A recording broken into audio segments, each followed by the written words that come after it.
2021년 6월 27일, 6월의 마지막 주일이네요. 오늘도 예배와 함께 한 달이 마무리되기를 바라고, 또 말씀을 들으시면서, 말씀을 읽으면서 영적인 자양분에 모자람이 없게 되기를 바랍니다. 누가복음 18장 31절. 예수께서 12 제자를 곁에 불러놓으시고 그들에게 말씀하셨다. 보아라, 우리는 예루살렘으로 올라가고 있다. 인자를 두고 예언자들이 기록한 모든 일이 이루어질 것이다. 인자가 이방 사람들에게 넘어가고 조롱을 받고 모욕을 당하고 침뱉음을 당할 것이다. 그들은 채찍질한 뒤에 그를 죽일 것이다. 그러나 그는 사흘째 되는 날에 살아날 것이다. 그런데 제자들은 이 말씀을 조금도 깨닫지 못하였다. 이 말씀은 그들에게 그 뜻이 감추어져 있어서 그들은 말씀하신 것을 알지 못하였다. 예수께서 여리고에 가까이 이르르셨을 때에 일어난 일이다. 어떤 눈먼 사람이 길가에 앉아서 구걸을 하고 있다가 무리가 지나가는 소리를 듣고서 무슨 일이 일어났느냐고 물어보았다. 사람들이 나사렛 예수가 지나가신다고 그에게 일러주었다. 그러자 그는 소리를 질렀다. 다윗의 자손 예수님, 나를 불쌍히 여겨 주십시오. 앞에 서서 가던 사람들이 조용히 하라고 그를 꾸짖었으나 그는 더욱더 크게 외쳤다. 다윗의 자손님, 나를 불쌍히 여겨 주십시오. 예수께서 걸음을 멈추시고 그를 데려오라고 분부하셨다. 그가 가까이 오니 예수께서 그에게 물으셨다. 내가 네게 무엇을 해주기를 바라느냐? 그가 대답하였다. 주님, 내가 볼 수 있게 해 주십시오. 예수께서 그에게 말씀하셨다. 눈을 떠라. 내 믿음이 너를 구원하였다. 그러자 그는 곧 보게 되었고 하나님께 영광을 돌리면서 예수를 따라갔다. 사람들은 모두 이것을 보고서 하나님을 찬양하였다. 19장. 예수께서 여리고에 들어가 지나가고 계셨다. 삭개오라고 하는 사람이 거기에 있었다. 그는 세관장이고 부자였다. 삭개오는 예수가 어떤 사람인지를 보려고 애썼으나 무리에게 가려서 예수를 볼 수 없었다. 그가 키가 작기 때문이었다. 그래서 그는 예수를 보려고 앞서 달려가서 뽕나무에 올라갔다. 예수께서 그 길을 지나가실 것이기 때문이었다. 예수께서 그곳에 이르러서 쳐다보시고 그에게 말씀하셨다. 삭개오야, 어서 내려오너라.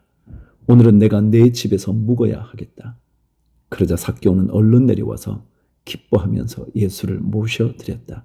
그런데 사람들이 이것을 보고서 모두 수군거리며 말하였다. 그가 죄인의 집에 묵으려고 들어갔다. 삭개오가 일어서서 주님께 말하였다. 주님, 보십시오. 내 소유의 절반을 가난한 사람들에게 주겠습니다.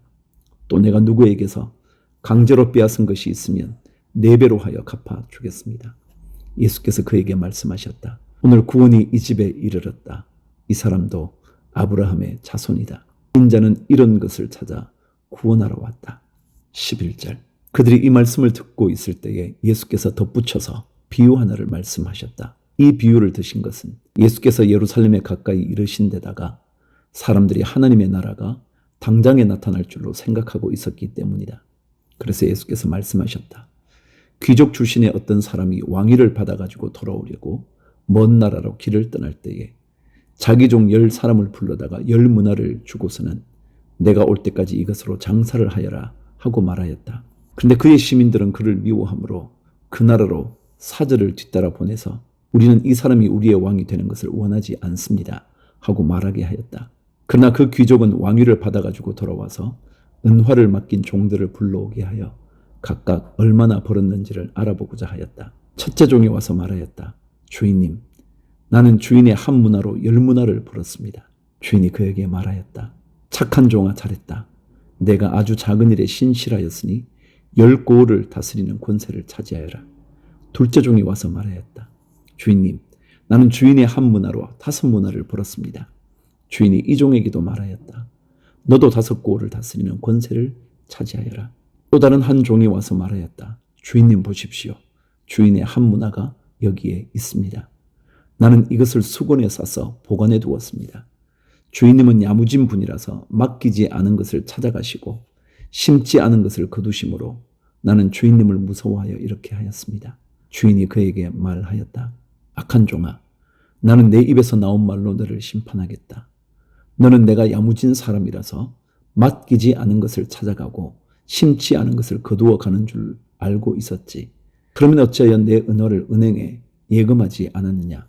그랬더라면 내가 돌아와서 그 이자와 함께 그것을 찾았을 것이다. 그리고 그는 곁에 서 있는 사람들에게 말하였다. 이 사람에게서 한 문화를 빼앗아서 10문화를 가진 사람에게 주어라.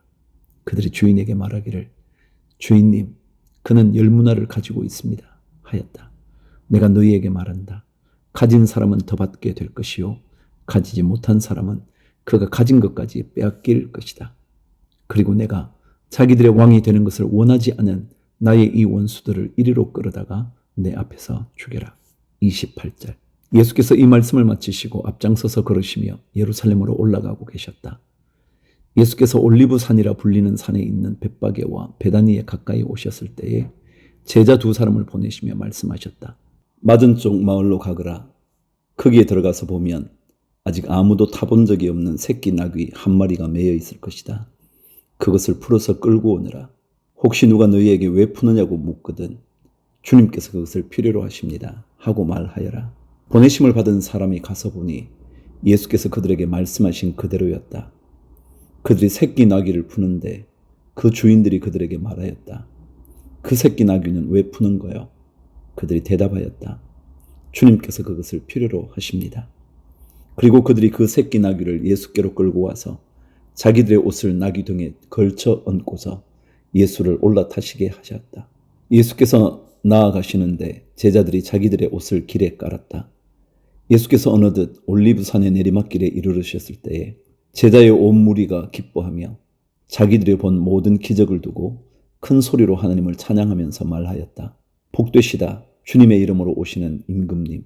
하늘에는 평화, 지극히 높은 곳에는 영광. 그런데 무리 가운데 섞여 있는 바리새파 사람 몇이 예수께 말하였다. 선생님, 선생님의 제자들을 꾸짖으십시오. 그러나 예수께서 대답하셨다. 내가 너희에게 말한다. 이 사람들이 잠잠하면 돌들이 소리 지를 것이다. 예수께서 예루살렘 가까이에 오셔서 그 도성을 보시고 우시었다. 그리고 이렇게 말씀하셨다. 오늘 너도 평화에 이르게 하는 일을 알았더라면 좋을 터인데 그러나 지금 너는 그 일을 보지 못하는구나.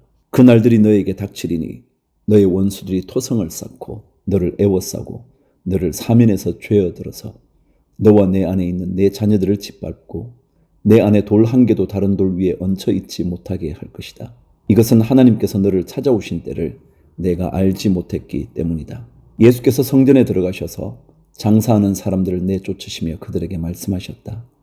성경에 기록하기를 내 집은 기도하는 집이 될 것이다 하였다. 그런데 너희는 그것을 강도들의 소굴로 만들어버렸다. 예수께서 날마다 성전에서 가르치셨다. 대제사장들과 율법학자들과 백성의 우두머리들이 예수를 없애버리려고 꾀하고 있었으나 어찌해야 할지 방도를 알지 못하였다. 백성이 모두 그의 말씀을 열심히 듣고 있었기 때문이다. 20장. 예수께서 어느 날 성전에서 백성을 가르치시며 기쁜 소식을 전하고 계실 때에 대제사장들과 율법학자들이 장로들과 함께 예수께 와서 말하였다. 당신은 무슨 권한으로 이런 일을 합니까? 누가 이런 권한을 당신에게 주었습니까? 어디 우리에게 말해 보십시오. 예수께서 그들에게 대답하셨다. 나도 너희에게 한 가지 물어보겠으니 나에게 대답해 보아라. 요한의 세례가 하늘에서 난 것이냐 사람에게서 난 것이냐?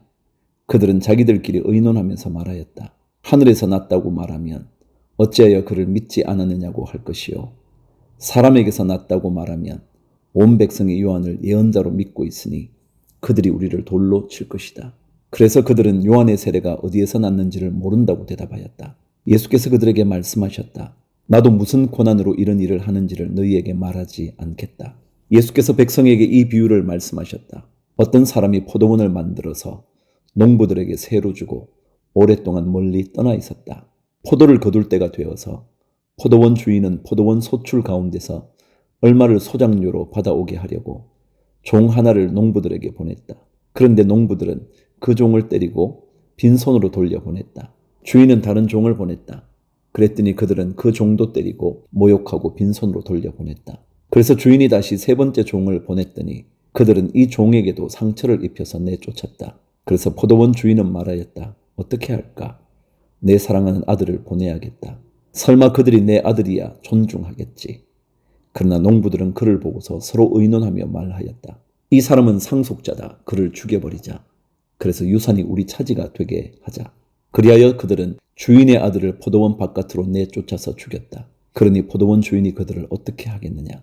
주인은 와서 그들을 죽이고 포도원은 다른 사람들에게 줄 것이다. 사람들이 이 말씀을 듣고서 말하였다. 그런 일이 없기를 바랍니다. 그때 예수께서 그들을 똑바로 바라보시고 말씀하셨다. 그러면 집 짓는 사람들이 버린 돌이 집 모퉁이의 머릿돌이 되었다고 기록된 말은 무슨 뜻이냐? 누구든지 그 돌 위에 떨어지면 그는 부스러질 것이요 그 돌이 어느 사람 위에 떨어지면 그를 가루로 만들 것이다. 율법학자들과 대제사장들은 예수가 자기네들을 겨냥하여 이 비유를 말씀하신 줄 알았다. 그래서 그들은 바로 그때에 예수께 손을 대어 잡으려고 하였으나 백성을 두려워하였다. 20절. 그리하여 그들은 기회를 엿보다가 정탐꾼들을 보내서 이들이 거짓으로 의로운 사람들인 채 행세하면서 예수께로 접근하게 하여 그의 말씀을 책잡게 하였다. 그렇게 해서 그들은 예수를 총독의 치리권과 사법권에 넘겨주려고 하였다. 그들은 예수께 이렇게 물었다. 선생님, 우리는 선생님이 바르게 말씀하시고 가르치시고 또 사람을 겉모양으로 가리지 않으시고 하나님의 길을 참되게 가르치고 계시는 줄 압니다. 우리가 황제에게 세금을 바치는 것이 옳습니까? 옳지 않습니까? 예수께서는 그들의 속셈을 알아채시고서 그들에게 말씀하셨다. 데나리온 한 잎을 나에게 보여다오. 이 돈에 누구의 얼굴상과 글자가 새겨져 있느냐? 그들이 대답하였다. 황제의 것입니다. 예수께서 그들에게 말씀하셨다. 그러면 황제의 것은 황제에게 돌려주고 하나님의 것은 하나님께 돌려드려라. 그들은 백성 앞에서 예수의 말씀을 책잡지 못하고 그의 답변에 놀라서 입을 다물었다. 27절. 부활이 없다고 주장하는 사두개파 사람 가운데 몇 사람이 다가와서 예수께 물었다. 선생님, 모세가 우리에게 써주기를 어떤 사람의 형이 자식이 없이 아내를 남겨두고 죽으면 그 동생이 그 형수를 맞아들여서 뒤를 이을 아들을 자기 형에게 세워주어야 한다 하였습니다. 그런데 7 형제가 있었습니다. 마지가 아내를 얻어서 살다가 자식이 없이 죽었습니다. 그래서 둘째가 그 여자를 맞아들였고 그 다음에 셋째가 그 여자를 맞아들였습니다. 7 형제가 다 그렇게 하였는데 모두 자식을 남기지 못하고 죽었습니다. 나중에 그 여자도 죽었습니다. 그러니 부활 때에 그 여자는 그들 가운데서 누구의 아내가 되겠습니까? 7이 다 그 여자를 아내로 맞아들였으니 말입니다. 예수께서 그들에게 말씀하셨다. 이 세상 사람들은 장가도 가고 시집도 가지만 저 세상과 죽은 사람들 가운데서 살아나는 부활에 참여할 자격을 얻은 사람은 장가도 가지 않고 시집도 가지 않는다. 그들은 천사와 같아서 더 이상 죽지도 않는다. 그들은 부활의 자녀들이므로 하나님의 자녀들이다. 죽은 사람들이 살아난다는 사실은 모세도 가시나무 떨기 이야기가 나오는 대목에서 보여주었는데 거기서 그는 주님을 아브라함의 하나님, 이삭의 하나님, 야곱의 하나님이라고 부르고 있다. 하나님은 죽은 사람들의 하나님이 아니라 살아있는 사람들의 하나님이시다. 모든 사람은 하나님과의 관계 속에서 살고 있다. 이 말씀을 듣고서 율법학자 가운데 몇 사람이 말하였다. 선생님, 옳은 말씀입니다. 그들은 감히 예수께 더 이상 질문을 하지 못하였다. 예수께서 그들에게 말씀하셨다. 어떻게 사람들이 그리스도를 다윗의 자손이라고 하느냐? 다윗이 친히 시편에서 말하기를 주님께서 내 주께 말씀하셨다. 내가 내 원수들을 내 발 아래에 굴복시킬 때까지 너는 내 오른쪽에 앉아 있으라 하였다. 다윗이 그리스도를 주라고 불렀는데 어떻게 그가 다윗의 자손이 되겠느냐? 모든 백성이 듣고 있는 가운데 예수께서는 자기 제자들에게 말씀하셨다. 율법학자들을 조심하여라. 그들은 예복을 입고 다니기를 원하고 장터에서 인사받는 것과 회당에서 높은 자리와 잔치에서 윗자리를 좋아한다. 그들은 과부들의 가산을 삼키고 남에게 보이려고 길게 기도한다. 그들은 더 엄한 심판을 받을 것이다.